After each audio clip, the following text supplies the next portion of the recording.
ഇതൊരു തിരുവോണ ദിനത്തിൻ്റെ വീഡിയോ അല്ല. ഞങ്ങളുടെ നാട്ടിൽ ഇതിന് ചെറിയോണം എന്ന് പറയും. എന്ന് വെച്ചാൽ തിരുവോണത്തിൻ്റെ തലേ ദിവസം ഞങ്ങളുടെ ഫാമിലിയിൽ 2 ദിവസം ഓണം, എല്ലാ ഫാമിലിയിലും 2 ദിവസം ഓണം ഫംഗ്ഷൻ ഉണ്ടാവില്ല. അപ്പോൾ ഏതെങ്കിലും ഒരു ദിവസം കസിൻസ് എല്ലാവരും കൂടും, അച്ഛൻ്റെ ഫാമിലി എല്ലാവരും കൂടിയിട്ടുള്ളൊരു പരിപാടി ഉണ്ടാവും. അപ്പോൾ ആ പരിപാടി ഇന്നാണ് ഞങ്ങൾ വെച്ചിരിക്കുന്നത്. ചെറിയോണത്തിൻ്റെ അന്നാണ്. ഇതിൽ വേറൊരു പ്രത്യേകതയുണ്ട്. എൻ്റെ കസിൻ സിസ്റ്റർ ആൾ പ്രഗ്നൻ്റ് ആണ്. അപ്പം കൂട്ടിക്കൊണ്ടിരുന്ന ഒരു ചടങ്ങുണ്ടല്ലോ, അതും കൂടി ഉണ്ട്.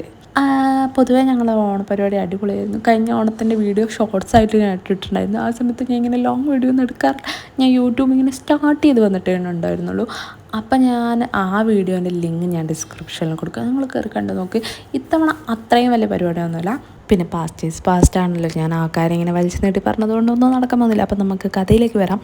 അങ്ങനെ ഞങ്ങളായിരുന്നു ഫസ്റ്റ് എത്തിയിരുന്നത്. അതിനുശേഷം അവർ വന്നു. അതുകൊണ്ട് എനിക്ക് വീഡിയോ എടുക്കാൻ പറ്റിയെന്ന് നിങ്ങൾ വിചാരിക്കേണ്ട. എൻ്റെ മണ്ടത്തരം കാരണം എൻ്റെ പല ഷോർട്സുകളും ഞാൻ എടുത്ത വീഡിയോസും കിട്ടിയിട്ടില്ല. അത് കഴിഞ്ഞ് ഞങ്ങളെല്ലാവരും കൂടി ചായ കുടിച്ചു. കുറേ സ്നാക്സ് ഉണ്ടായിരുന്നു. പക്ഷെ നമ്മുടെ കോൺസെൻട്രേഷൻ എന്തിലായിരിക്കണം? സദ്യയല്ല. അങ്ങനെ നമ്മൾ കുറച്ച് മാത്രം ചായ കുടിച്ചതിന് ശേഷം ഞങ്ങൾ ഫോട്ടോഷൂട്ട് നടത്തിയെന്ന് വെച്ചാൽ ഓണമാണ്, പിന്നെ ചേച്ചി പ്രഗ്നൻ്റ് ആണ്, അപ്പോൾ കുറേ ഫോട്ടോ എടുക്കാനുണ്ടല്ലോ. അങ്ങനെ ഫോട്ടോസൊക്കെ എടുത്ത് കഴിഞ്ഞ് വന്നപ്പോഴത്തേക്കും നമുക്ക് സദ്യ കഴിക്കാൻ ടൈമായി. അങ്ങനെ കുറേ വിഭവം ഉണ്ടായിരുന്നു. എല്ലാം കൂട്ടി ഒരു പിടി പിടിച്ചു എന്ന് വേണം പറയാം. അങ്ങനെ ഫുഡൊക്കെ കഴിച്ച് കഴിഞ്ഞാൽ ചേട്ടനും പെട്ടെന്ന് പോകാനുണ്ടായിരുന്നു. ചേട്ടൻ്റെ സിസ്റ്റർ കൊണ്ടാക്കാനുണ്ടായിരുന്നു.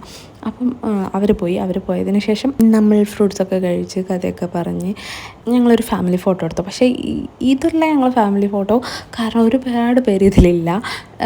ഉള്ള പേരെ വെച്ചിട്ട് ഞങ്ങളൊരു ഫോട്ടോ എടുത്തു. അത് ഞാൻ വേണമെങ്കിൽ ഇവിടെ സൈഡിൽ കൊടുക്കാം. അങ്ങനെ അത് കഴിഞ്ഞ് ഞങ്ങളും പെട്ടെന്ന് ഇറങ്ങി. പെട്ടെന്നൊന്നല്ല, ഒരു 5 മണിയൊക്കെ ആയിട്ടുണ്ട്. എന്നാലും ബ്ലോക്കൊക്കെ ഉള്ളതുകൊണ്ട് ലേറ്റ് ആവുമല്ലോ. അങ്ങനെ ഞങ്ങൾ ഇറങ്ങി. അപ്പോൾ ഇന്നത്തെ വീഡിയോ ഇത്രയേ ഉള്ളൂ. ഇഷ്ടപ്പെട്ടെങ്കിൽ ലൈക്ക് ചെയ്യുക, സബ്സ്ക്രൈബ് ചെയ്യുക, ഷെയർ ചെയ്യുക. ബൈ.